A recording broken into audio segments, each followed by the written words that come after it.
এক নাম্বার বিপদ হলো মানুষের মরণ।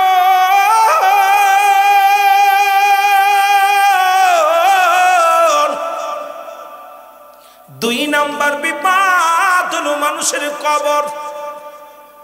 এই মরণের ভিতরে যদি সারা রাত কেটে যায় রে বাবা, কবর হাসরের মরণের কোনো আপটোডোয়াজ হয় না। মরণ তো মরণই, কোনো পালানোর জায়গা নাই। এমন একটা রোগ যার ওষুধ নাই, কোনো ডাক্তার নাই, কোনো কবিরাজ নাই। এটা থেকে বাঁচার কোনো পথ নাই। জোরে বলেন ঠিক কিনা?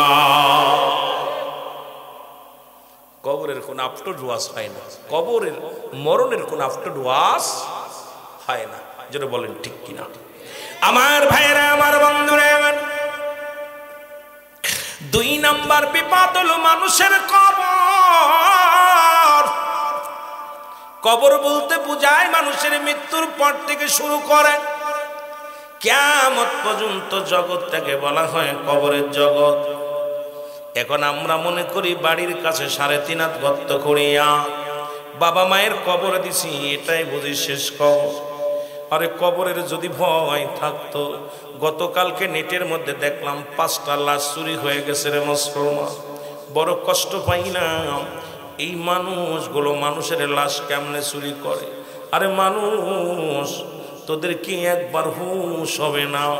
একবার কি চিন্তা নাই কবরে ঢুকিয়া লাশগুলো চুরি করলি? আপনারা নেটের মধ্যে দেখছেন লাশ চুরির ঘটনা। আরে কবরের ভিতরে ঢুকিয়া বাবার লাশ নিয়ে গেছে, মেয়ে কান্দে আর বলে আমার আব্বা জানের ওই শেষ স্মৃতিটি কবরটা দেখে দেখে জিয়ারত করতাম। আজকে বাবার লাশটা কবর থেকে উত্তোলন হয়ে গেল। ইমাম সাহেব কান্দে আর বলে আমার বাবার লাশটাও চুরি হয়ে গেছে। মুসলমান এইরকম 5টা কবর খুঁড়িয়া 3টা লাশ নিছে, আর 2টা নিতে পারে নাই। এর চাইতে কষ্ট আর থাকতে পারে না রে মানুষ। আজকে কবরে দিয়েও শান্তি নাই। আজকে মানুষ দুনিয়ার মধ্যে জিন ভূত দেবদানবকে ভয় করত, আর এখন মানুষ এমনই অমানুষ হয়ে গেছে। এই মানুষগুলোর ভিতরে কেন যেন পশুত্ব আসে গেছে রে মুসলমান। এই যে রাসূল বলে বাল হওয়া কিলা, এই দুনিয়াটা পচা দুর্গন্ধময়ী। মানুষের চরিত্র হলো কুকুরের চরিত্র। এ মুসলমান, 2 নাম্বার বিপদ হলো মানুষের কবর।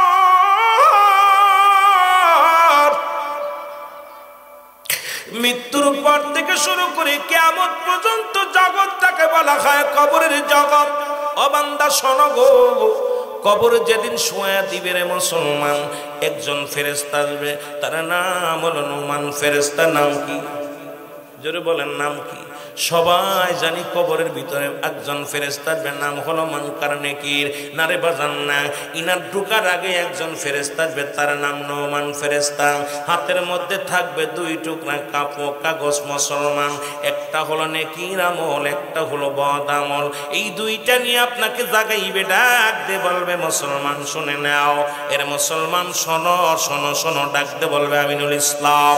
এ মুসলমান, এ মুসলমান শোনো, মুসলমান শোনো গো। এই কামরুল ইসলাম সাহেব শোনো, লাফ উঠায় বলবে বান্দা, এই রূহটা দিয়েছিল আমার আল্লাহ, জানটা কবজ করেছি আমি আজরাইল। এই দুনিয়ার মধ্যে কিরামান কাতিবিন তোমার জিন্দেগিটা লিখে রাখছে, লিপিবদ্ধ করে রাখছে রে বান্দা।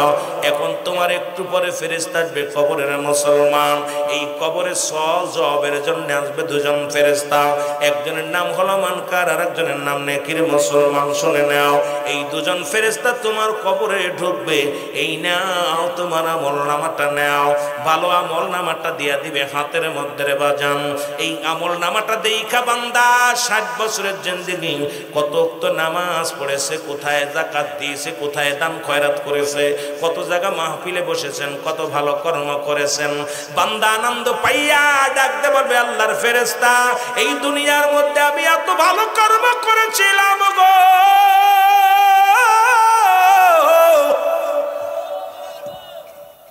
ফেরেশতা বলবে বান্দা তোমার আমলনামাটা লিখে দাও। যার যার আমলনামা তার লেখা লাগবে, ওই কবরে কোনো টিপসই চলবে না। ওরে মুসলমান যারা এখানে বসে আছেন, আপনি আমি সবারই যার যার আমল নামা তার লেখা লাগবে। এই যে কেরামন কাতিবিন যা লেখে রাখছে রে মুসলমান, এইগুলো আপনার আমল নামা আপনার নিজের এটা নিজের লেখা লাগবে রে আমার ভাইয়েরা, আমার বন্ধুরা আমার। এইবারে ডাকতে বলে বান্দা লেখো, জলদি করে লেখো। আমল নামা দেখিয়া ডাকতে বলবে আল্লাহর ফেরেশতা গো, আমি লিখবো কেমনে, আমার কাছে তো কলম নাই রে।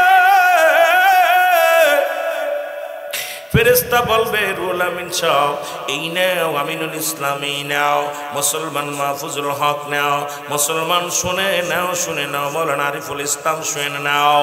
এই কলম হলো তোমার ডান হাতের শাহাদাত আঙ্গুল মুবারক। জোরে জোরে চিল্লায় বলা যাবেন আল্লাহু আকবার। প্রত্যেকের ডান হাতের শাহাদাত আঙ্গুল মুবারক হবে কলম। কি হবে জোরে বলেন? কি কলম।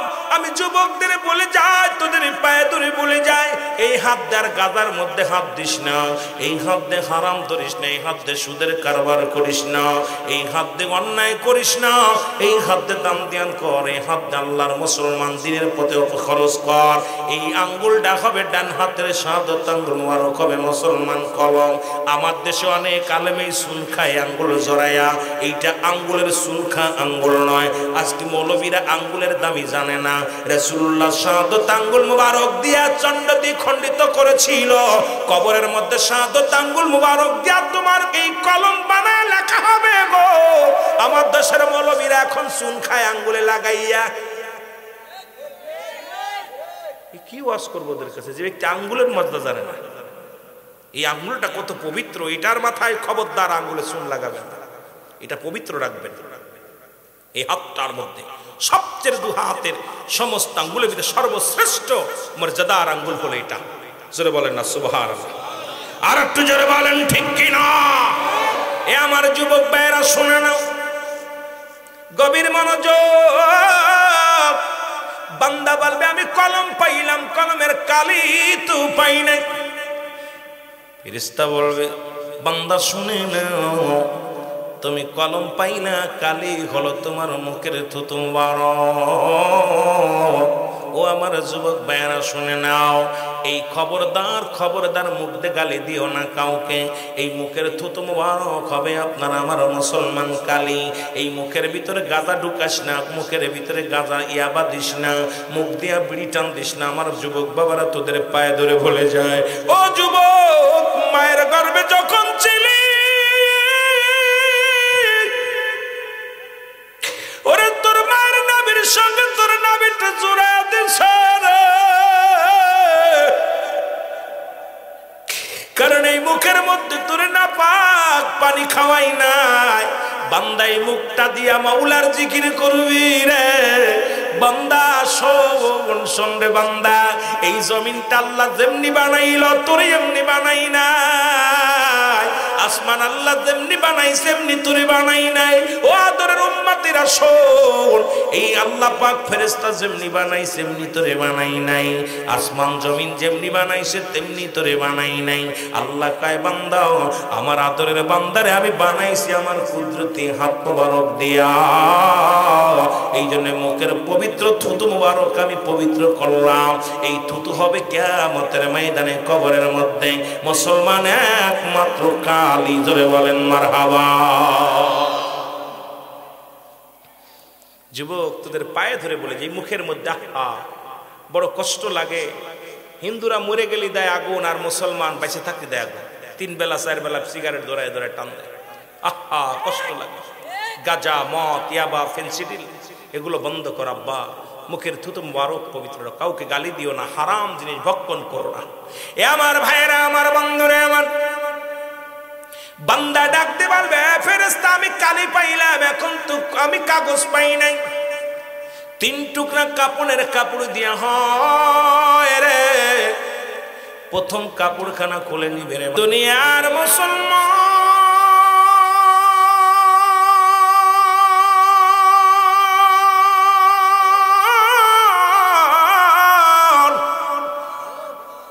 যে কথা বলতেছিলাম, 1 একটা পদ আমল লেখাইবে গো, এক একটা গম্বুজ দিয়া বাড়ি মারবে, শত শত গজ মাটির নিচে চলে যাবে রে। ডান দিক থেকে চাপ দিবে, বাম দিক থেকে চাপ দিবে। দুনিয়ার মানুষ যদি জানতো, ওই কবরবাসীর চিৎকার যদি দুনিয়ার মানুষ শুনতে পারত, দুনিয়ার ঘর সংসার ছেড়ে দিয়া পাগল হইয়া মাওলার প্রেমে পাগল হয়ে যাইত। ও মুসলমান, তোমার বাড়ির সামনে, চোখের সামনে, দুই এক গজ সামনে তোমার আব্বা শুয়ে আছে, তোমার বাবা কেমনে কবরে শুয়ে আছে তুমি বলতে পারো না। আধা কিলো 10 মাইল দূরে বা 2 হাত দূরে তোমার দুঃখিনী মা শুয়ে আছে, ওই কবরে তুমি কেমনে বলতে পারো না রে মুসলমান? শুনে নাও, বান্দাকে যখন লেখানো হবে, আরে মুসলমান, বদামল গুলো যখন লেখানো হয়ে যাবে, গলার ভিতরে লটকায় তুই ডাক দে, বলে গুড বাই, বিদায় রে ফেরে। ও বান্দা, আমি রওনা হয়ে গেলাম। দুর্ভাগ্য বান্দা, 80 বছরের জিন্দেগি পাইয়া গুনাহ মাফ করিতে পারিস না, 80 বছরের গুনাহগুলো তুই জড়াইতে পারিস না রে বান্দা। তোর জন্য আমার আল্লাহ তোর প্রস্তুতি রাখছে। আল্লাহ বলেন, বিসমিল্লাহির রহমানির রহিম,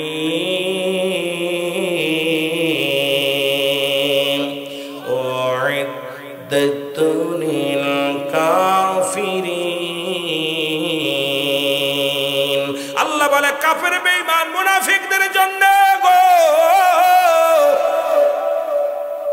একটা নয়, দুটি নয়, 7-7টা জাহান্নাম প্রস্তুতি করে রাখছে। যদি বল আল্লাহু আকবার। কয়টা জাহান্নাম? কয়টা জাহান্নাম? একটু জোরে বলা যাবে না? 7টা জাহান্নাম। ও যুবক বাবারা আমার, আল্লাহ কয় বান্দা, জাহান্নামীদের জন্য আমি প্রস্তুতি করে রাখছি। একটা নয়, দুটি নয়, 7টা জাহান্নাম কাফের বেঈমান মুনাফিকদের জন্য।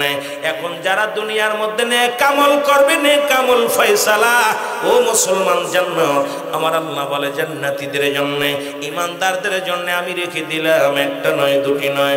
আমার রব্বি কারীম ডাক দে, বলেন আমার সাথে, বলেন বিসমিল্লাহির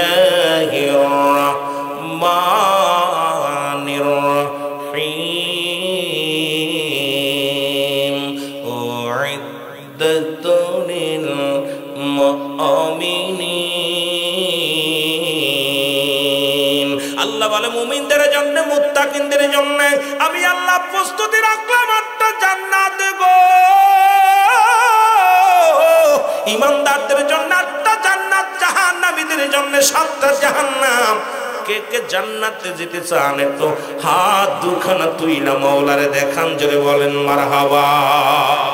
আর একটু জোরে বলো আল্লাহু আকবার। জান্নাতে যেতে চান না? জাহান্নামে যেতে চান না? যারা হাত উঠান নাই তারা তো জাহান্নামে যেতে চান। কোথায় যেতে চান? জান্নাত। আমিন বলেন না? আমিন বলেন। ঈমানদারদের জন্য প্রস্তুতি আছে 8টা জান্নাত। মুনাফিকদের জন্য কিছু মুনাফিক থাকবে। আল্লাহ কমিনান নাস, মানুষের মধ্যে মায়া করো, তারা বলবে আমান্নাতের ঈমান আনছে, বিল্লাহি আল্লাহর প্রতি অবিলম্বিনা কিরাতের প্রতি বিশ্বাস স্থাপন করছে। ওমা হুম বিমুমিনিন। মুনাফিক তৎকালীন জামানায় ছিল, এখনো আছে। যদি জাহান্নামের ভয় থাকতো, মরণের ভয় থাকতো, দুনিয়ার মধ্যে কোনোদিন অন্যায় করতে পারতো না। জোরে বলেন ঠিক কিনা? এ আমার ভাইয়েরা, আমার বন্ধুরা, আমার গভীর মনোযোগ যে কথা বলতেছিলাম গো, নমান ফেরেশতা বিদায় হয়ে যাবে, এরপরে রব্বুল আলামিন আর একজন ফেরেশতা পাঠাইবে, 2 ফেরেশতা, যিনি ফেরেশতা হলো মুসলমান। ওই কবরে মানকার নেকিরে হাজির হয়ে যাবে, আসিয়া দেখবে বান্দা তোমার আমল নামাটা, বান্দারে দুনিয়ার মধ্যে কি ভালো কাজ করেছিল না অন্যায় করেছিল, তোমার সার্টিফিকেট কাগজ কানা তোমার আমল নামা তোমার গলার ভিতরে লটকানো থাকবে। বান্দা দেখা পার, ও মুসলমান শোনো, সঙ্গে সঙ্গে জান্নাতীদের জন্য ওই জান্নাতের হাওয়া চালু হয়ে যাবে, জান্নাতের দরজা খুলে দিবেন, জান্নাত থেকে নিয়ামত পর্যন্ত, কবর পর্যন্ত নিয়ামত আইব। আর বান্দাকে বল, বান্দা ও বান্দা শোনো, কিয়ামত পর্যন্ত তুমি কবরের ভিতরে থাকবা, জান্নাতি নিয়ামত পাইবা, জান্নাতি সুখ, জান্নাতি বিলাস, সব কিছু জান্নাত থেকে আইব রে বান্দা। আর যারা জাহান্নামী হইব, জাহান্নাম থেকে দরজাগুলো খুলে দিবে। ওই কবরে কোনো সকাল আর সন্ধ্যা নাই রে মুসলমান। ওই কবর পর্যন্ত, কিয়ামত পর্যন্ত কবরের ভিতরে আযাব, কিয়ামত পর্যন্ত কবরের ভিতরে সাপ বিশ্ব যন্ত্রণা, ওই কবর পর্যন্ত জাহান্নাম থেকে দেয়া হবে। জোরে বলেন আল্লাহু আকবার। কবরে আযাব হয়, বিশ্বাস হয়? কথা বলেন হয়? কবরে বিশ্বাস যদি না হয়, বললাম আগামী কাল আপনার বাড়ি যাবেন, বাড়ি যে আপনার বাবার কবরটার পাশে একটা গরু বাঁধবেন, গরু বাইন দেয়া ভালো খাবার দেবেন। বিশ্বাস না করেন, আগামীকাল যে প্রমাণ করবেন সকালবেলা। জিরুল আমিন সাহেব বলল, দেখি একটু পরীক্ষা করি। বাপমার কবরের পাশে একটা গরু বাঁধবেন, বেঁধে দিয়ে দূরে আড়ালে দাঁড়ায় থাকবেন, ভালো খাবার দেবেন, গরুটা টালু মালু তাকাবে, রশি সিরাসিরি করবে, পানি ছেড়ে দিবে, দর দর করে চোখ দিয়ে পানি ছেড়ে দিবে। কবরে আযাব একমাত্র মানুষ এবং দানব বুঝতে পারে, বাকি সব প্রাণী কবরে আযাব বুঝতে পারে। আপনার বিশ্বাস না হয়, এখন যদি বিশ্বাস নাই, কত বড় বদ ভারতের মধ্যে আমাদের আপনাদের এই দেখলাম আপনার ইসের ভিতরে লালমনির হাটে একজন বদমাইশ যুবক কবরে আযাব দেখার জন্য উনি ভিতরে ক্যামেরা নিয়ে গেছে, ক্যামেরা নিয়ে উপরে দিয়েছে, দিয়া পরে পাগল হয়ে গেছে। ওর ভিতরতে আসে আর কথা বলতে পারে না, ভিতর থেকে বাইরে হওয়া পর আর বোবা হয়ে গেছে, খালি এরকম পাগলের মতো পাগলামি করতেছে, আর কিচ্ছু বলতে পারতেছে না। এই পাগলটা আজ কদিন দেখলাম পাগলা করে টানছে। পাগলা করে টানলে কি হবে, কার সাথে কথা খালি দূর রাশি করতেছে, পাগলামি করতে, খালি পাগলামি করতেছে। উনি ছিল, তারপরে ভিতরে লাইট দিছে, কবরে কি হয় দেখার জন্য গেছে। ভারতে দেখলাম একই অবস্থা। আমি আশ্চর্য হয়ে গেছি যে কবর নিয়েও এখন বর্তমান শুরু করেছে নাটক। আবার দেখলাম কয় বদমাইশ কবর দিচ্ছে আমাদের দেশে। আমি মনে করি বাংলাদেশে যদি ইসলামী শাসন থাকতো, নাই, যা আছে সব সুবিধাবাদী, যদিও আছে যা দুই চারজন, আমরা সবাই সুবিধাবাদী, গায়ে বাতাস লাগাই না। কারণ চিন্তা করি যোগে জায়গায় যায় যতদিন। এ ভাই, এক সপ্তাহ আগে দেখলাম বিড়ি সিগারেট, বিড়ি সিগারেট, এই সিগারেট দুইটার একত্রিত জোড়া করে তারা কাপড়ের কাপড় পরাইছে, সাদা কাপড় দিয়ে কাপড়ের কাপড় বানাইয়া চারজনে কান্দে করে নিয়ে যাচ্ছে মাটি দেওয়ার জন্য। দোয়া পড়ে কবর খুঁজে, দোয়া পড়ে কবর দিচ্ছে বিড়ি। আমি আশ্চর্য হয়ে গেছি, যে দেশ 90% মুসলমান, 92% মুসলমান, সেই দেশে কবরকে নিয়ে নাটক করা হয়, কবরকে নিয়ে যারা এইগুলো ফিল্ম বানায়, আমি মনে করি এই দেশটা আমরা মুসলমান সব বলে যা ভালো। জোরে বলেন ঠিক কিনা? আমি আশ্চর্য হয়ে গেছি যে বিড়ির কবর দিচ্ছে, বলছে বিড়িরে কানতেছে, কান্তি নিয়ে দোয়া পড়ে, মানুষ মারার দোয়া পড়িয়া কবর দিতেছে। আমি আশ্চর্য হয়ে গেছি, কোথায় আমরা বাস করতেছি, কোন দেশে বাস করি? আসি শুধু ক্ষমতার লোভে, সব আসি সিট নিব, ক্ষমতায় যাব, দখল করব, রাজা হব, মন্ত্রী হব, এমপি হব, তোদের সাকার বাড়ি মারি তোদের মুখে। কারণ এই দেশকে, এই দেশকে বাঁচাইতে হলে আগে নোংরা পরিবেশ দূর করতে হবে। জোরে বলেন ঠিক কিনা? এগুলো বন্ধ করতে হবে। এদেশে এত মুসলমান থাকতে কবর নিয়ে আজকে যে উপহাস করা হয়, মরণ নিয়ে উপহাস করা হয়, এরপর আমরা নীরব রয়েছি, সব নীরবতা পালন করতে। খালি কে কারে ধরবে, কে কারে মারবে, খালি মাহফিলে আসলে বক্তা আমার নিয়ে আইছেন দাওয়াত কইরা, আমার আনছেন ওয়াজ করতে, আমি আইছি শুধু গিবাত করতে, খালি গিবাত করতে আইছি মাহফিলে বইয়া, আমার ইচ্ছা মতো খালি গালি গালাজ করে চলে যাচ্ছে। এটার নাম তো ওয়াজ না। যেই কমিটিকে আমি থুতু মারি এদের মুখে, আর এই সমস্ত বক্তারও থুতু মারি, কারণ মাহফিল ময়দানটা পুরো নষ্ট করে দিচ্ছে। এখন মাহফিলের ময়দানটা হয়েছে একটা রাজনীতির ময়দান। জোরে বলেন ঠিক কিনা? এগুলো বন্ধ করতে হবে। আমার দেশের মানুষ অসহায়, আমার দেশের সাধারণ পাবলিক অসহায়, আমার দেশের জনগণ অসহায়, মানুষের ভিতরে আমল নাই। আজকে সন্তান মেরে, বগুড়ার জমিনে মাকে মেরে 3 টুকরা করে ফ্রিজের ভিতরে রেখে দিছে। চট্টগ্রামের জমিনে বাবাকে মেরে 5-6 টুকরা করে পানির ভিতরে ফেলে দিছে। এ মুসলমান, প্রতিনিয়ত দেখতেছি অসহায় যারা ঢাকাতে চাকরি করেন, অনেকেই জানেন, বৃদ্ধাশ্রমে অসংখ্য যুবকের বাবা মা বৃদ্ধাশ্রমে কাঁদতেছে, বড় বড় অফিসারের মা বাবা। কারণ আমার দেশের মা বাবার প্রতি সম্মান নাই, মা বাবার প্রতি শ্রদ্ধাশীল নাই, নামাজ নাই, আমাদের ভিতরে হারাম হালাল এমনভাবে ঢুকছে, সুদ ঘুষ ঢুকছে, এর প্রতি আমাদের ওয়াজ নাই। ওয়াজ আসছে খালি কোনভাবে জনগণ ভারী করা যায়, কোনভাবে আমার পক্ষে আনা যায়, এটার নাম আমি আলোচনা মনে করি না। কে কি মনে করলো কিচ্ছু যায় আসে না। তবে আমার একটা কথা, এ দেশকে বাঁচাতে হবে, জাতিকে বাঁচাইতে হবে, সমাজকে বাঁচাইতে হবে। কারণ এই মাহফিল দেওয়ার উদ্দেশ্য হলো একটা মানুষ যদি ঈমান এনে আমল করে, তাহলে মাহফিলটা সার্থক। জোরে বলেন ঠিক কিনা? আর যদি এখানে আইলাম যে রুহুল আমিনের সুর ভালো, সুর শুনলাম, রুলামিন হুজুর আইরে সুর দিছে রে ভাই, কিন্তু কি করলাম, কবরে সকালবেলা ওইটা ফজরের নামাজ কাজা গেল, নামাজ পড়লাম না, রোজা রাখলাম না, হজ করলাম না, জাকাত দিলাম না, তাহলে তা চলতে পারে না। জোরে বলেন ঠিক কিনা? মহব্বতের সঙ্গে দুরূদ শরীফ পড়েন আল্লাহুম্মা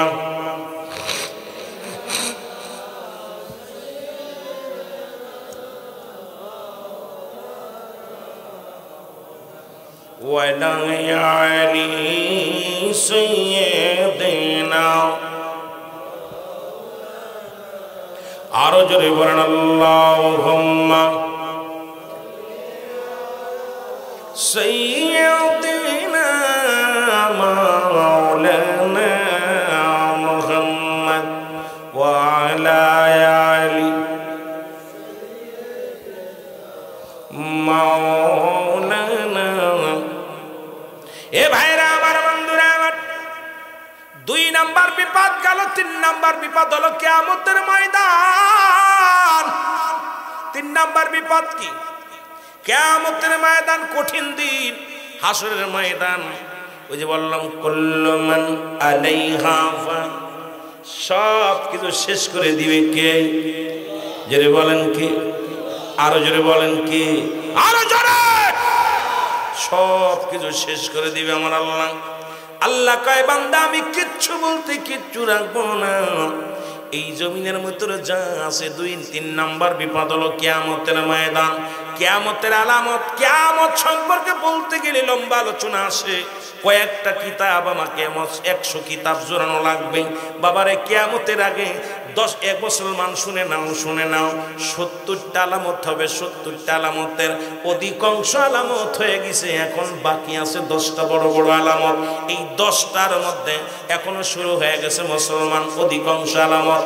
এবার ভাইরা আমার, বন্ধুরা আমার, তার ভিতরে 1 নম্বর আলামত হলো মুসলমান শোনো, 3টা ভূমিকম্প হবে। পূর্বাঞ্চলে একটা, মধ্যপ্রাচ্যে একটা, মুসলমান পশ্চিম অঞ্চলে একটা, 3টা ভূমিকম্প হবে। মুসলমান রাসূল বলে গেছে কিয়ামতের আগে বড় বড় যে আলামত গুলো 10টা, তার মধ্যে 3টা ভূমিকম্প। ও মুসলমান শুনে নাও। 2 নাম্বার হলো এই পৃথিবীর মধ্যে ঈসা আলাইহিস সালামের আগমন। 3 নাম্বার হলো মুসলমান খানে দাজ্জালের আগমন। 4 নাম্বার হলো মুসলমান ইমাম মেহেদী আলাইহিস সালামের আগমন। 5 নাম্বার হলো মুসলমান শুনে নাও, 5 নাম্বার হলো এই পৃথিবীর মধ্যে মুসলমান শুনে নাও, আমার যুবক ভাইরা শুনে নাও, খানে দাজ্জালের আগমন ঘটবে। 6 নাম্বার হলো মুসলমান শুনে ইয়াজিদ মজুদ নামে একটা প্রাণী দুনিয়ার মধ্যে আগমন করবে। 7 নাম্বার হলো একটা মুসলমান কুয়াশা মতো একটা ধোঁয়া আসবে।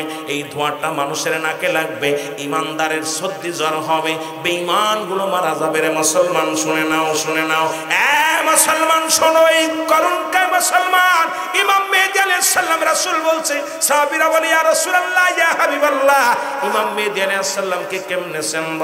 ইমাম মেহেদী আলাইহিস সালামের পরিচয় দিতে রাসূল বলছেন কিয়ামতের ওয়াজ করতে গেলে আলামত মুসলমান, ওই আখিরাতের ময়দানের কথা বলতে গেলে ইমাম মেহেদী আলাইহিস সালামের আলোচনা চলে আসে।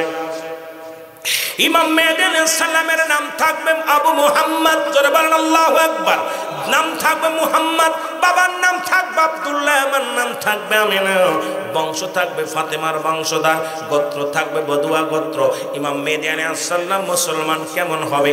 রাসূল বলছে ইমাম মেহেদী আলাইহিস সালাম কি হবে? মাঝারি বর্ণ হবে, না হবে লম্বা, না হবে খাটো। ইমাম মেহেদীর গায়ের রং হবে মুসলমান শুনে নাও মিঠা বর্ণ, এটা না হবে সুন্দর, না হবে কালা।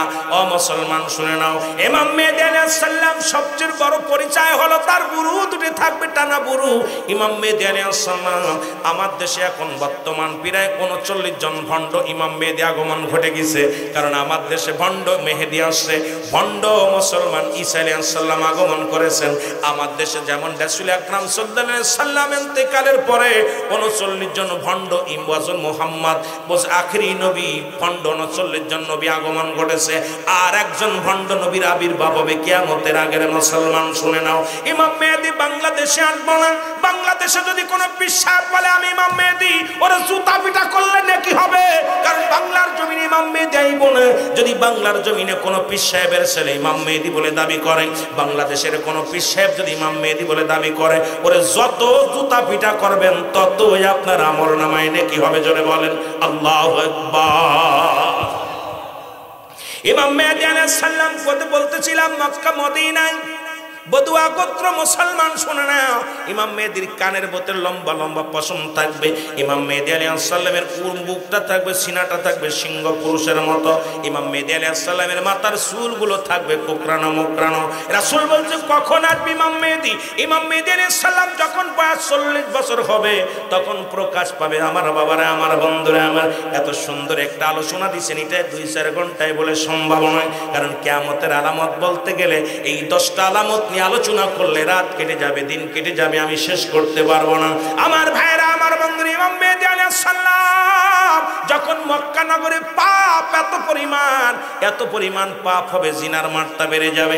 যারা বিদেশে আছে তাদেরকে জানতে বলবেন, বাবা মক্কা মদিনায় এখন সিনেমার হলের ভিত্তি স্থাপন হয়েছে, বাংলাদেশে সিনেমার হল বন্ধ হয়েছে, অথচ মক্কা মদিনায় সিনেমার হলের ভিত্তি স্থাপন হয়েছে। মুসলমান মেয়েরাও ফ্যান চাকরি করে এখন সৌদি আরবে দেখবেন এখন মেয়েরাও ফ্যান গাড়ি চালায়। মুসলমান শোনো, এখন অগ্রাধিকার। এরপরে মুসলমান শোনো, 2 বছর আগের নিউজটা শোনো, সৌদি আরবে তারা মেয়েরা রাস্তায় নেমেছে, তারা বলছে আমরা কি চাই, অধিকার চাই, সিনেমার হল চাই। সেখানে মক্কা শরীফের মক্কা কাবা শরীফের উত্তর গেটের মধ্যে ইসলাম আমাদের ইসলাম নয়, ইসলাম হলো কোরআন হাদিসের ইসলাম, রাসূলুল্লাহর ইসলাম।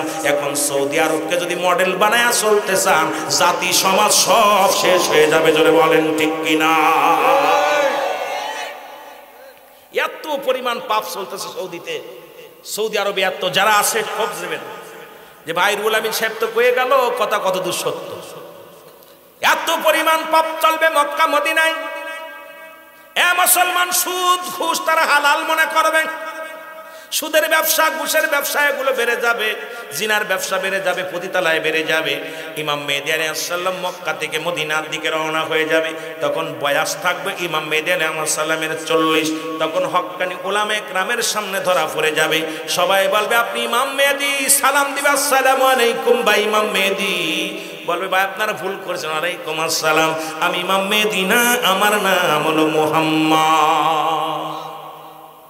আর বাংলাদেশের কয়েকদিন আগে দেখলাম এক বন্ড, সবগুলো ভণ্ড প্রতারক, এই লুচ্ছাগুলো ইমাম মেহেদী বলে দাবি করে। কত বড় কলিজা, সাহস কত বড়! সূরা কিরাত পারে না বড় পীর সাহেব, এখন পীর সাহেব খোঁজ নেবেন, নামাজের নিয়মগুলোই কইতে পারে, 5 ওয়াক্ত নামাজের নামই কইতে পারে। বন্ড হইছে বড় পীর। এই সমাজটাকে, জাতিটাকে শেষ করার জন্য উঠে পড়ে লাগছে কিছু ভণ্ড প্রতারক। যেটা বলেন ঠিক কিনা? সাবধান হতে হবে ভাইয়েরা আমার।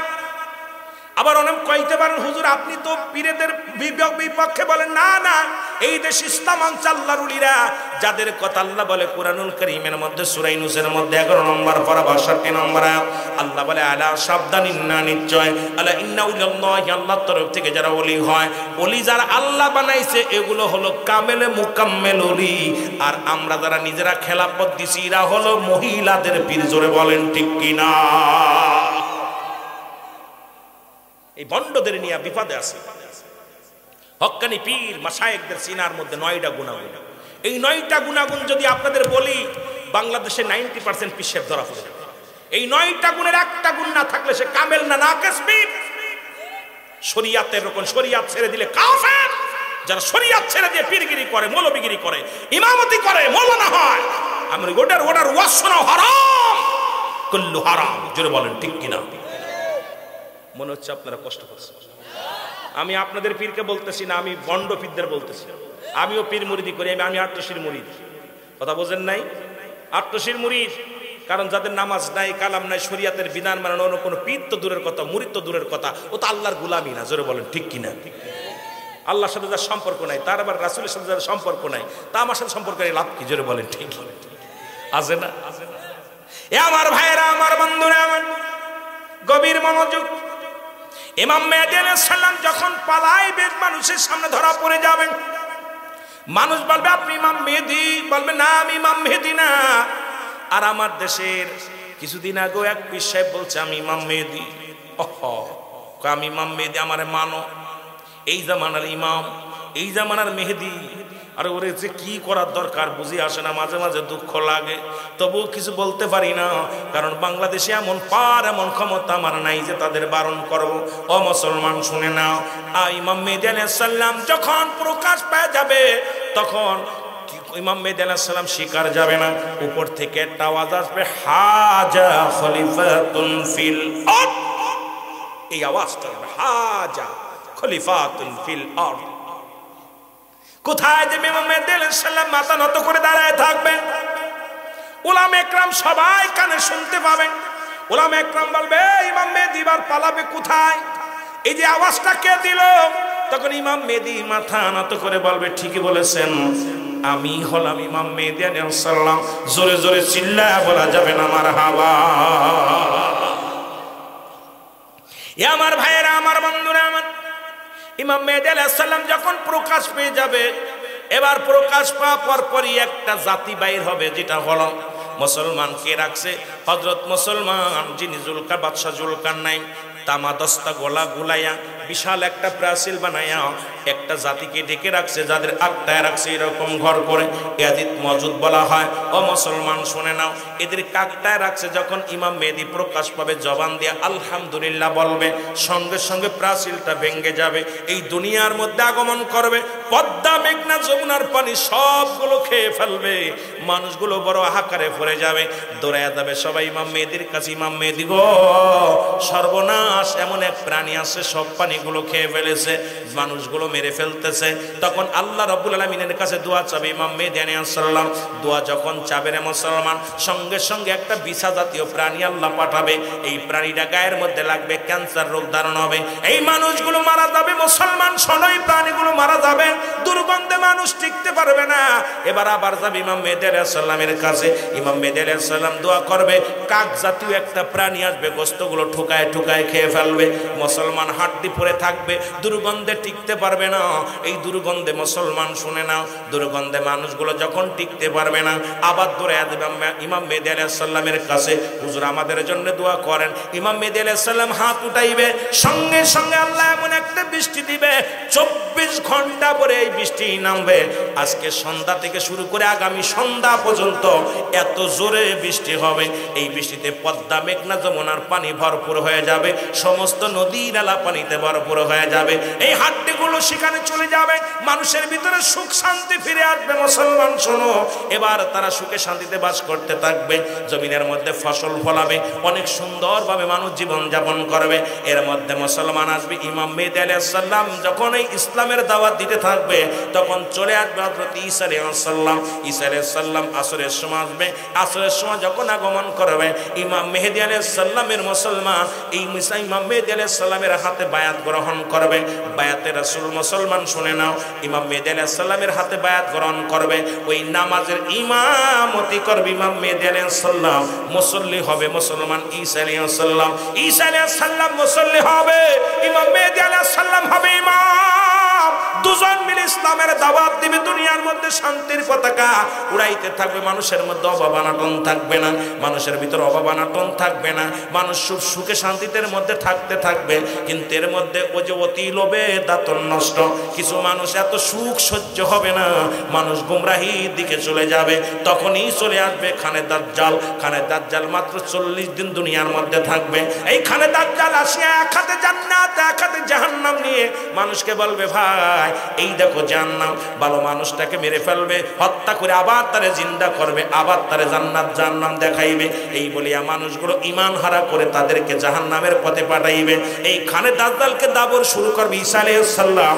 ঈসা আলাইহিস সালাম হাতের মধ্যে তরবারি নিয়ে দৌড় শুরু করবে। মুসলমান উত্তর মেরু প্রান্ত হইয়া, উত্তর পূর্ব মরু প্রান্ত দিয়া দাবরায়া নিয়ে কাবা শরীফের সামনে হাজির করবে। ইমাম মেহেদী আলাইহিস সালাম দুজন দুপাশ থেকে হাজির হবে। ঈসা আলাইহিস সালাম তার হাতের তরবারি দিয়ে খানে দাজ্জালকে হত্যা করবে। হত্যা করার পর তখন দাঁড়ায় থাকবে, আল্লাহ বলবে ইমাম খামার ঈসা আলাইহিস সালামের মিশন শেষ।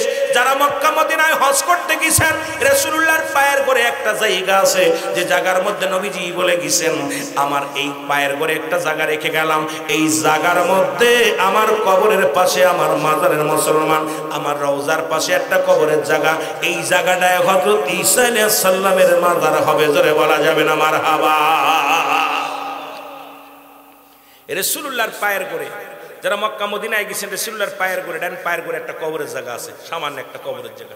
এখানে হযরত ঈসা আলাইহিস সালামের কবর হবে। নবীজি বলে গেছেন যে কোথায় কি হবে, রাসূলুল্লাহ বলে গেছেন। এ আমার ভাইয়েরা, আমার বন্ধুরা, আমার আজরাইল আলাইহিস সালাম ঈসা আলাইহিস সালামের জানটা কবজের জন্য হাজির হয়ে যাবেন। আমার আল্লাহ বলবে যাও যাও, ঈসা নবীর মিশন শেষ, এখন যাও। সে তো দোয়া করেছিল আখির নবীর উম্মত হওয়ার জন্য, এখন তার মিশন শেষ। সে কি হত্যা করেছে কারখানা দাজ্জালকে। এখন যাও, চলে যাও, তাড়াতাড়ি যাও, তাকে জানটা কবজ করো, জানটা কবজ করা হবে।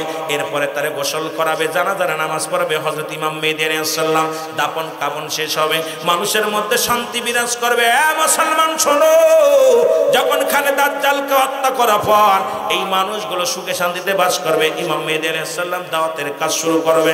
মানুষগুলো যখন এবার মানুষগুলো গুসা হয়ে যাবে, তখন এই দুনিয়ার মধ্যে ইউরেনিয়ামের খনি, গ্যাসের খনি, তেলের খনি, সোনার খনি, রূপার খনি, এটা কোনো বৈজ্ঞানিক দ্বারা উঠবে না। এই জমিনের সমস্ত খনিগুলো উত্তোলন হবে। মানুষ এত শান্তির মধ্যে বড়লোক ধনী, এত পরিমাণ মানুষ ধনী হয়ে যাবে, এই মানুষগুলোর মধ্যে অভাব বলতে কিছু থাকবে না। কিন্তু যারা ঈমান হারা হয়ে যাবে, এই অভাব না পাইয়া, এই ধন দৌলত পায়া তারা মাওলাকে ভুলে যাবে। এমন সময় মুসলমান শোনো, ও যুবক শুনে নাও, শুনে নাও, এইবার কি হবে? আল্লাহ রাব্বুল আলামিন এদের মধ্যে মুসলমান একটা কুয়াশা পাঠায়া দিবে, কুয়াশা রঙের একটা কুয়াশা আসবে, ধোঁয়া আসবে। এই ধোঁয়াটা মানুষের নাকে যেয়ে লাগবে। যারা ঈমানদার তারা দুনিয়ার মধ্যে নাক দিয়ে সর্দি বাইর হবে, আর মুসলমান বেঈমানদের আটটা ছিদ্রা দিয়ে দোয়া বাইর হবে। বেঈমানগুলো মারা যাবে, আমার বাবারা, আমার বেঈমানগুলো মারা যাবে। এর মধ্যে মুসলমান ঈমানদাররা দুনিয়ার মধ্যে থাকবে। এরপরে ইমাম মেহেদী আলাইহিস সালাম তাদেরকে অনেক বুঝাবে, কিন্তু তারপরেও কিছু পাগল আছে যারা এগুলো বুঝ মানতে চাবে না। আল্লাহ তাদের ঢস নামায়া দিবে জমিনের মধ্যে। মুসলমান ওই তিনটা ভূমিকম্প বলতেছিলাম, ওই পূর্বাঞ্চলে একটা ভূমিকম্প হবে, এলাকাটা ঢস করে দিবে। মধ্যপ্রাচ্যে একটা ভূমিকম্প হবে, সেটা ঢস করে দিবে। আর পশ্চিম অঞ্চলে একটা ভূমিকম্প হবে, সেটা ঢস করে দিবে। সবচেয়ে বড় কথা শুনে নেন, কিয়ামতের আগে কাশ্মীর মুসলমানদের দখলে চলে আসবে, জোরে বলেন মারহাবা। সবচেয়ে বড় আনন্দের সংবাদ হলো কিয়ামতের আগে কাশ্মীর পুরো মুসলমানদের দখলে আসবে, মুসলমানরা রাজত্ব পালন করবে। সুবহানাল্লাহ বলেন না?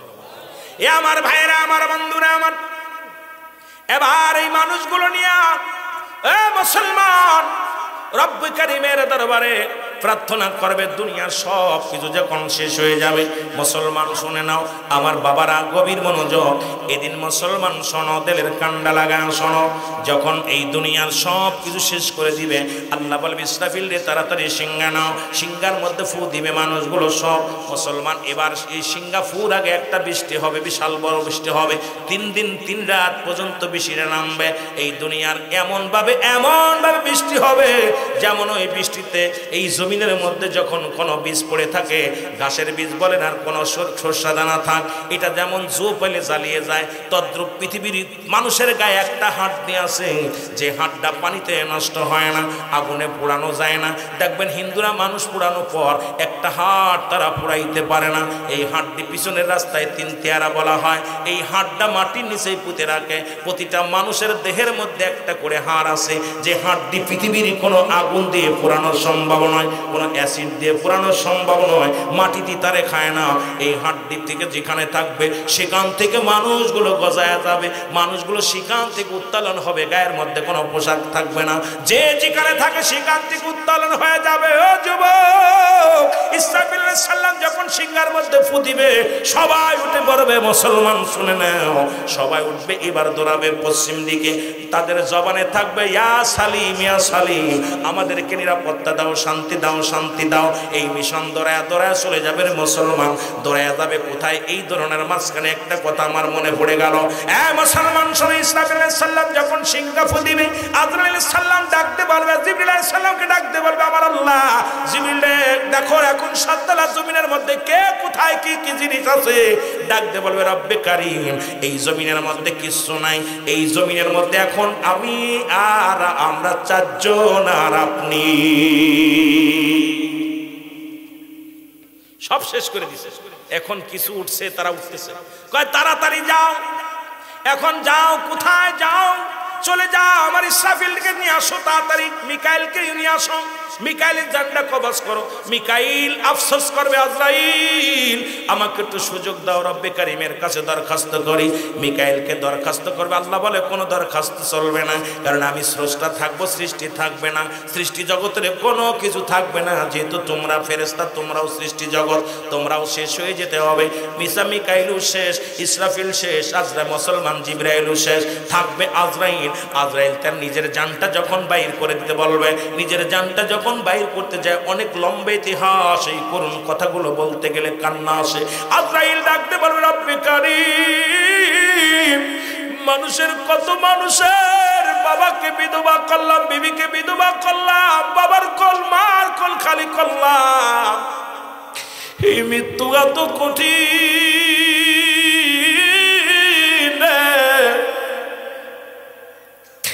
আল্লাহ আমি আজরাইল সহ্য করতে পারি না, আমাকে একটু দয়া করা যায় কিনা?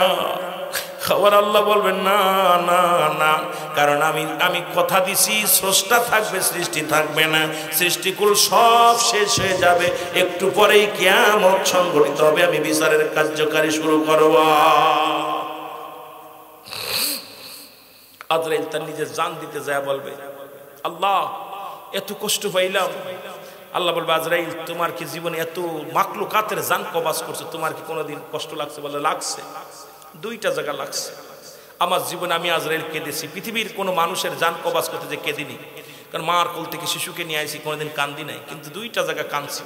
নাম্বার ওয়ান, যখন এক সাগরের মধ্যে মা যখন সন্তান ডেলিভারি হলো, ওই সাগরের সব মানুষকে আমি হত্যা করেছিলাম, আর একটা শিশু বাচ্চা ওই তক্তার উপরে ভাসায় দিয়েছিলাম। এই বাচ্চাটা যখন ভাসায় পর মার জানটা কবাজ করতে যে আমি চোখের পানি ধরে রাখতে পারিনি। আল্লাহ আল্লাহ তুমি ওই দিন এমন একটা অর্ডার দিছিলে, আমার খুব কষ্ট হয়েছে যে এই বাচ্চা তো নিষ্পাপ, এই বাচ্চা কোথায় যাবে, এই তক্তার উপরে ভাসায় দিলাম। আল্লাহ তখন তার মাকে আজরাইল আমি কবাজ করলাম। আর একটা ওই দিন আমি কেঁদেছিলাম, আমি আজরাইল আর একবার কেঁদেছিলাম সাদ্দাত যখন জান্নাত বানালো। এই সাদ্দাত যখন জান্নাত বানায়া, আল্লাহ জান্নাতে যাবে, শত শত জান্নাত বানাইলো, সাদ্দাত বানাইলো, বানায়া শুধু ঘিরে রাখছে। আমি আজরাইল যখন চিনতেছিলাম না সাদ্দাত রে, আপনার কাছে দরখাস্ত করেছিলাম, আল্লাহ আসল সাদ্দাত কোনটা? আমি তো আসলটারে চিনি না, সব তো নকল বানায় রাখছে। আল্লাহ আপনি বলেছিলেন যে সাদ্দাত যখন সময় হবে তুমি চিনতে পারবা, দেখো দাঁড়ায় থাকো। তখন সাদ্দাত যখন একটা পা জান্নাতের ভিতরে ঢুকাই দিয়েছিল, আমি পিছন থেকে ঘাটটা ধরেছিলাম। ধরা পর সাদ্দাত আমার অনুনয় বিনয় করেছিল, আজরাইল আমাকে একটা বার সুযোগ দাও, আমি দেখবো। ওই আজরাইল বলতেছে, আমি ওর কান্না দেখে, এত সুন্দর জান্নাত বানাইছে কষ্ট করে, একটু দেখার সুযোগ চেয়েছিলাম, আমি দিদি কান্না দেখে আমি সেদিন সহ্য করতে পারছিলাম না, যে এত সুন্দর বালাখানা বানাইলো একটু দেখতে পারলো না। আমার আল্লাহ বলে, তুমি কি চিনছো আজরাইল? ওই দুইটা মানুষ একই ব্যক্তি ছিল। ওই সাদ্দাত ভরা পড়া ওই যে পানির ভিতরে সাগরের মধ্যে যে বাচ্চাটা বেঁচে ছিল, সেই বাচ্চাটাই হলো সাদ্দাত। ওকে আমি বাঘের দুধ খাওয়ায় মানুষ করেছি, বাঘের দুধ। ওই সাদ্দাত যখন তার মাকে তুমি হত্যা করেছিলে, মেরেছিলে, জানটা কবাজ করেছিলে, ও ভাসতে ভাসতে যে কিনারায় উঠেছিল, তখন ওই একটা বাঘের বাচ্চা মারা যায়, তখন ওই বাঘিনী তার নিজের দুধ খাওয়ায়া ওকে মানুষ ঘাট ধরে নিয়ে বনের ভিতর নিয়ে যায়। বনের ভিতর নিয়ে তার বাঘের দুধ খেয়ে, বাঘিনীর দুধ খেয়ে মানুষ হয়েছে। পৃথিবীর মধ্যে এইরকম মানুষ আমি করছি। ও নাফারমান, এত বড় নাফারমান, আমি তারে বাঘের দুধ খাওয়ায়া লালন পালন করালাম। তারপরে বড় হয়ে আমার জান্নাতকে অস্বীকার করলো, আমাকে অস্বীকার করছে, আমার সাথে নাফারমানি করেছে। ওই জন্য ওকে আমি জান্নাতে ঢুকতে দিই না, আমার জান্নাত অস্বীকার করছে। এই দুইটা লোক, একটা লোক, জোরে বলেন আল্লাহু আকবার। আদর আলাইহিস সালামের জানটা কবাজ হয়ে যাবে, তখনই সঙ্গে সঙ্গে ইসরাফিল আলাইহিস সালামের ওই যে সিংহা রাখছে ঝুলায়া, ওইটা আরশ মাওলা থেকে পড়ে যাবে গোড়ায়া, জমিনের মধ্যে যখনই পড়ে যাবে তখনই রব্বে কারিম চেয়ারের মধ্যে বসে যাবে, বসে ডাক দিবে, এ আসো, এ হাসরের ময়দান চালু হয়ে যাবে। জাহান্নামের উপর দেয়া থাকবে সেতু, চুলের মতো সেতু। বললাম যে এই ওয়াজ করতে গেলে কি 1-2 ঘন্টা হয় রে ভাই? এই জাহান্নামের উপর দেয়া থাকবে চুলের মতো এক চিকুন এক রাস্তা, হীরার চাইতে ধারালো এক আপনার ধারালো রাস্তা, এই রাস্তা ধীরার চাইতে ধার, এইরকম অস্ত্র নিয়ে রব্বুল আলামিন বয়ে থাকবো। মানুষগুলো দৌড়াইয়া যাবে, সব মানুষগুলো দৌড়াবে, দৌড়াইতে দৌড়াইতে চলে যাবে আদম আলাইহিস সালামের কাছে। আদম নবীকে বলবে, আমাদেরকে দয়া করেন। আদম বলবে, আমি অপারক। চলে যাও কার কাছে? ঈসার কাছে। ঈসা বলবে, আমি অপারক। লম্বা আলোচনা বলতেছি আমার বাবারা। ঈসা বলবে, আমি অপারক। চলে যাও ইব্রাহিমের কাছে। ইব্রাহিম বলবে, আমি অপারক। চলে যাও মূসার কাছে। মূসা বলবে, আমি অপারক। চলে যাও রাহমাতাল লিল আলামিনের কাছে। সেদিন রহমতের নবীর কাছে যখন যাবে এই বলে উম্মতিরা আয়, আমি নবী উম্মতের কান্ডারি, হায়াতি খায়রুল লাকুম ও মামায়াতি খায়রুল লাকুম ও ফাতি খায়রুল লাকুম। এই মৌলবী ভালো করে শোন, আল্লাহ বলেন, আল্লাহর নবী বলেন ও ফাতি খায়রুল লাকুম, আমার ওফাতটা উম্মতের জন্য কল্যাণ স্বরূপ, আমার দুনিয়া আসাটাও আমার উম্মতের জন্য কল্যাণ স্বরূপ। সুতরাং নবী ডাকবে উম্মতিরা আয়, উম্মতিদেরকে যখন উম্মতিদের চিনতে পারবে আমার নবীজি উম্মতের জন্য কান্ডারি হবে ওদিন। আমার আল্লাহ রাব্বুল আলামিন বলবে হাবিব ওরা তো জাহান্নামী মানুষ, ওদের তো জান্নাত দেওয়া যাবে না। আর রাব্বুল আলামিন আমার নবীজি সিজদায় পড়ে যাবে, 3টা সিজদা মারবে। প্রথম সিজদা থেকে আল্লাহ উঠতে বলবে, হাবিব বলবে আল্লাহ আমার উম্মতিদের মায়ায় আমি কাঁদতেছি। আল্লাহ বলবেন হাবিব তুমি কি চাও? আমার উম্মতকে চাই। আল্লাহ বলবেন হাবিব আপনি উঠে দাঁড়ান, সিজদা থেকে উঠে আপনি পূর্ব পশ্চিম উত্তর দক্ষিণ যেদিকে তাকাবেন, যত দূর পর্যন্ত আপনার দৃষ্টিশক্তি যায় সবাইকে আমি নাজাত দিয়ে দিব। রব্বুল আলামিনের হুকুম শুনে আমার হাবিব রাহমাতাল লিল আলামিন উঠে দাঁড়াবে, যত দৃষ্টিশক্তি যত দূর যাবে সবাইকে আল্লাহ নাজাত দিয়ে দিবে। আবার সিজদায় পড়ে যাবে, আবার একই নিয়ম, আবার সিজদায় পড়ে যাবে, একই নিয়ম। আমার বাবারা অসংখ্য মানুষ নবীকে চিনে সেদিন বাঁচতে পারবে, রাসূলুল্লাহর মহব্বত পাবে, রাসূলুল্লাহ দিদার পাবে। এরপরে যখন জাহান্নাম এইবার অগ্রসর হবে আমার নবীজি বলবেন আল্লাহ আর একটা সুযোগ দেন। আজকে যারা আমার নবী, আমি নবী যখন ওদের সামনে দাঁড়ায় যাবে নবীজি উম্মতের সামনে, নবীজি বলবেন, আমার নবীজি বল মান হাদা রাসূলু, আমি কি তোমাদের নবী না? তখন যারা নবীজিকে চিনবে এরাও কামিয়াব হবে, জান্নাত পাবে, এদেরকেও রাসূলুল্লাহ সাহায্য করবে। যারা চিনতে পারবে না তাদের জন্য ভয়ঙ্কর আযাবের ব্যবস্থা থাকবে। জাহান্নাম, জাহান্নাম তখন ভয়ে পালাবে, জাহান্নামকে ডাকতে বলবে আল্লাহ ও জাহান্নাম তুমি পালাও কেন? জাহান্নাম বলবে আল্লাহ ওই মানুষগুলোর কান্না, পিতা পুত্রের কান্না, সন্তানের কান্না, দাদামা নাতনির কান্না আমি জাহান্নাম সহ্য করতে পারি না। আমার জাহান্নাম বলবে আল্লাহ ও আল্লাহ ওই কান্নার আওয়াজ তো আমি সহ্য করতে পারি না, আমি আর পারছি না। আমার আল্লাহ বলবে জাহান্নাম পালায় লাভ নাই, আমি তোমাকে বানাইছি শুধু নাফরমানি বান্দাদেরকে সাইজ করার জন্য। সেদিন আল্লাহ এত কঠোর হয়ে যাবে এই জাহান্নামীদের আগুনে অন্ডি কুন্ডি কুন্ডে ফেলে দিবে। এই জন্য আমি আপনাদেরকে অনুরোধ করব আমার ভাইয়েরা, 12টা পার হয়ে গেছে, আর আলোচনা নয়, কারণ আমি মনে করছিলাম 12টার ভিতরে কমপ্লিট করবো, কিন্তু 12টা পার হয়ে ওপারে দৌড়ায় চলে গেছে। আমি আপনাদেরকে অনুরোধ করব জাহান্নাম থেকে বাঁচতে হলে এখনো সময় আছে, আমরা আমল করার দরকার আছে কি না? আমরা নবীজিকে একটু সালাম জানাই, নবী সালাম।